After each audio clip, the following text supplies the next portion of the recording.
आप बहुत कुछ सुबह बोलते हैं, कई नाम लेते हैं, स्तुतियाँ करते हैं, स्मरण करते हैं। ये 7 नाम भी रोज सुबह लीजिए। श्लोक आता है तो श्लोक बोले, श्लोक नहीं आता है तो वैसे ही ठर्रम ठर्रा नाम ले लें।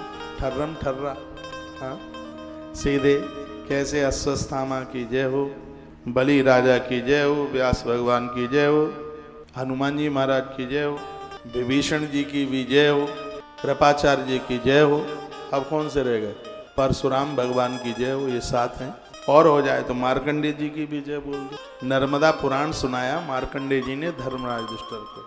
प्रलय का दर्शन आज भी यह करते हैं। इनकी भी मैं कथा आपको निवेदित करूंगा। बहुत आनंद होता है, नई नई कथाओं को श्रवण करना, सुनाना, बहुत आनंद की अनुभूति होती है। तो अश्वस्थामा बलिर्व्यासो, इन कथाओं को सुन करके आधे से ज्यादा तो पंडित बन ही गए हैं। आप अपने आप का परिवर्तन कीजिए। और मैं नहीं कहता आप मेरी पूरी बातें मान लें, लेकिन आपका हृदय जो गवाही दे मानने के लिए, तो वो तो घर वाले के रोकने पर भी मत रुकना, बच्चों के रोकने पर भी मत रुकना, क्योंकि जीवन के अंतिम चरण में सब देहली तक रहेंगे। यात्रा तो हमें अकेले ही।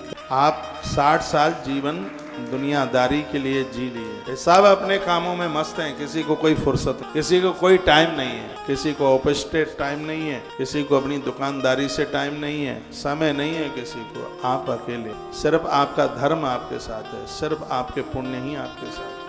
सदकर्म करते रहो, बुरा मत मानिएगा। बीमारी किसी अपराध का परिणाम है, हमारे इन ग्रंथों में भी लिखा है और आयुर्वेद की किताबों में भी लिखा। आप कहेंगे हमने तो कोई अपराध किया नहीं है, ध्यान नहीं रहता है। अपराध बहुत, अनभिज्ञता में, अनजान में बहुत अपराध हो जाता है। और ये धर्म सदकर्म उन अपराधों को समाप्त करने के लिए हमें नित्य करने की जरूरत होती है। कहा जाता है कि बिना अपराध के तो पाँव में कांटा भी नहीं लगता। इसलिए अपने भजन, आराधना और साधना को खूब बढ़ाइए। फूल चढ़ाइए भगवान को, बेलपत्रियाँ चढ़ाइए। आज मैं तुलसी मातम में पढ़ रहा था सुबह, इतना आनंद हो कमाल की। मैं पद्म पुराण में तुलसी महिमा पढ़ रहा। जब कोई व्यक्ति एक तुलसी भगवान को चढ़ाते हैं तो भगवान मुस्कुराते हैं, देखिए। दूसरी तुलसी कोई चढ़ाता है तो भगवान खड़े हो जाते हैं। तीसरी कोई तुलसी चढ़ाता है तो भगवान लक्ष्मी को, उस भक्त की बड़ाई करते हैं। कोई चौथा तुलसी का पत्ता चढ़ाता है तो भगवान कहता है कि मेरे पास जो भी कुछ है वो तेरा है। और जिस समय 5वां तुलसी पत्र कोई चढ़ाता है, भगवान दौड़ करके भक्त को अपने गले से लगाकर अपने हृदय में उसको बिठा लेते। 5 पत्तियों की इतनी बड़ी महिमा है। तुलसी पत्र, हरि वैष्णवों की तो पूजा नहीं पूरी होती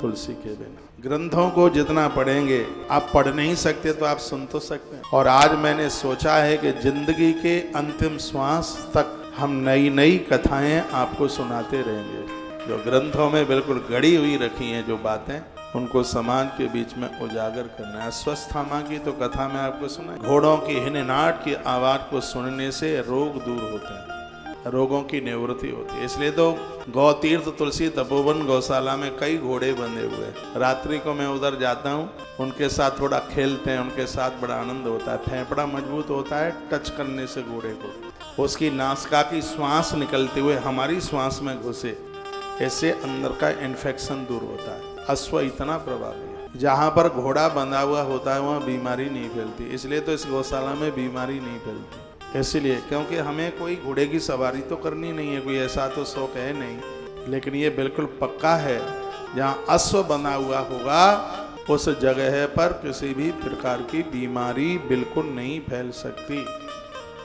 यह उसका प्रभाव है। तो मैं निवेदन कर रहा हूँ, आप मेरी बहुत बातें मानते हैं तो यह भी मान लीजिए। क्या ये 7 नाम लिख लीजिए। अश्वस्थामा बलिर्व्यासो, हनुमांश विभीषण, कृपा परशुरामशः, सप्तेता चिरंजीवी। ये 7 चिरंजीवी। अश्वस्थामा, बलि, व्यास, हनुमान जी, विभीषण जी, कृपाचार्य और भगवान परशुराम। सप्तेता चिरंजीवन। इन 7 का नाम लेने से काया निरोगी होगी, कोई असाध्य बीमारी होगी ही नहीं। और आनंद की बात है कि इस कलयुग में भी लोग 100 वर्ष की आयु जी के जाएंगे, उम्र जी के। ये महिमा है। पद्म पुराण में इन नामों के महात्म्य का व्याख्यान किया गया।